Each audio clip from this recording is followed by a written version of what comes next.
Here we are in the new limited time event, Trials of the Horde, and just to be very clear, there does not appear to be any balance for things like resonance or even combat rating. In fact, I'm not even sure that paragon level is taken into effect, which is a pretty big letdown in my opinion. It is made for really easy matches, at least for players of high resonance like myself, and I was actually hoping for something more balanced, but from a limited time event, I'm not really sure what to expect. We know that these aren't getting as much attention as things that go in permanently. However, I still wanted to show it off. It's still a lot of fun, and there's probably a lot of players who are getting more frequently balanced matches, which are really enjoyable. So hopefully you're one of those players that can kind of really take advantage of this. In general, the rewards are incredibly good, not just for participating in the match, but also ranking up the ladder. So this is something you're going to want to do and climb up as high as you possibly can. And you've got about 2 weeks to do that in the period. And like I said, since the matches unfortunately haven't been super balanced, at least from my perspective, I figured I would segue after this and just show you what I'm using for a raid build. I went in here just trying my raid build, and since it's not balanced, it just kind of is getting the job done. So I don't have any reason to alter it, especially since I don't have another armory slot. But I'll go through and show you what I do use in raids while we're here. Also, to be clear and just to give credit where it's due there, this raid build is actually not created by me. This one is a build I got from ApollyonYT, so make sure that you check him out and check his channel out if you haven't or aren't familiar with it. There's 49 seconds, and you can see the timer at the top of the screen. And you have a potion charge. This potion charge also will refresh as you kill monsters. And keep in mind that the match is decided and the outcome of it is decided by the life totals of the players if the match comes to an end and both players are still alive. So if you have the ability to save this potion, you can potentially win the match or even pull off a draw, even if you were behind for a little bit of the match. So I've got 20 seconds at this point. I'm not going to need my potion to survive, so I can just save it to top my health off at the very end. And if my opponent is unable to do that or unable to stay alive for the remainder, then that'll just ensure me a victory here. Looks like my opponent has managed to get back to full health. At this point, I'm going to heal myself, let my health get topped off since all the monsters are defeated.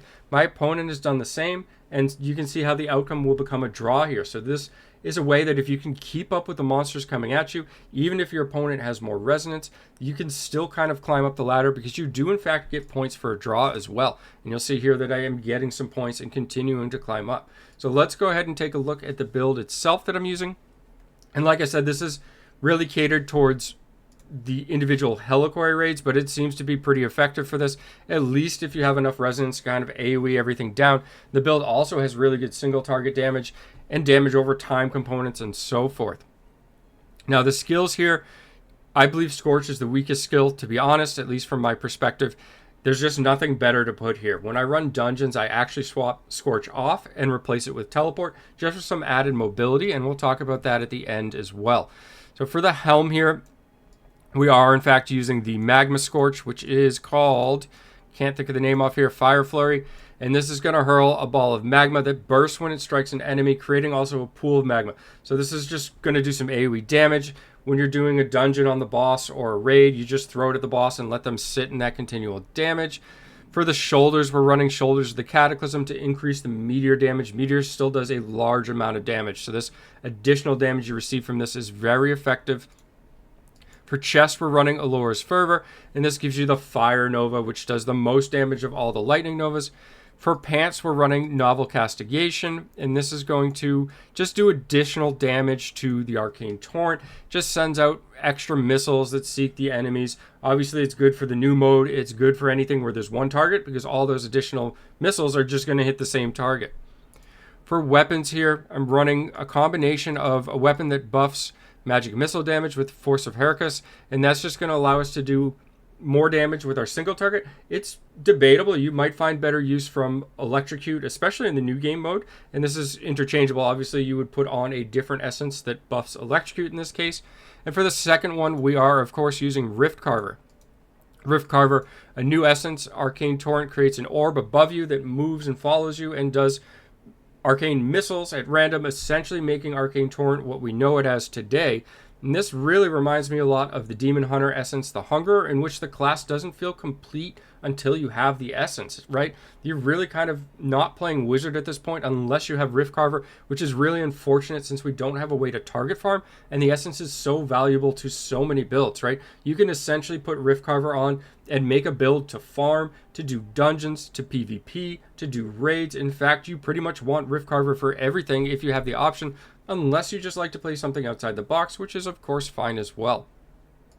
For offhands, now for offhands we're running, once I find it here, we're running Blaster Cast to do additional magic missiles. Again, you would swap this if you were running Electrocute for something else, possibly the attack speed from Charged Stigma. And another option here is also the Sticklebur that would kind of give you additional damage on critical hits, say you didn't have it or anything like that. And the second essence here, we are running Ascalar's Fire, which increases our Scorch damage. Like I said, Scorch is probably the least valuable skill in this build out. And in a dungeon, I would swap this off for Soaring Spree if you have it. And that would give you additional movement speed to yourself and to allies. The other option here is the Siphon, which will buff your own movement speed.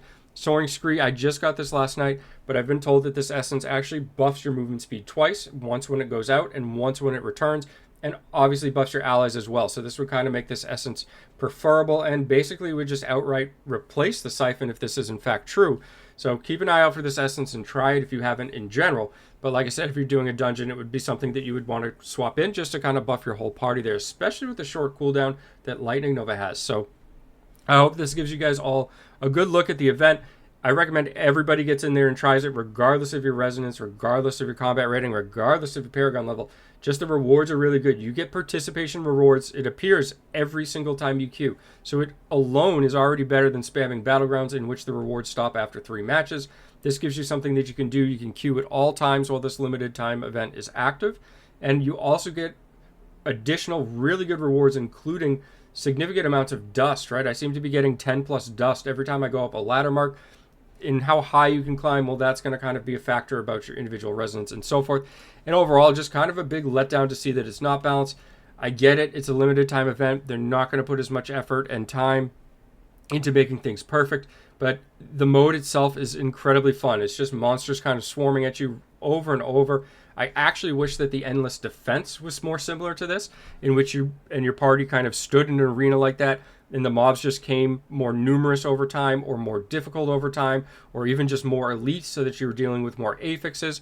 Even something like the monsters getting additional affixes would be enjoyable. So there's a lot of different directions in which a mode like this could be really fun. Is it perfect in a limited time event? No. Can we hope that we see changes in the future? Yes, and that would be absolutely phenomenal in my opinion. So regardless, like I said, get in there, try it out. As always, thanks for taking the time to watch, and have a great day.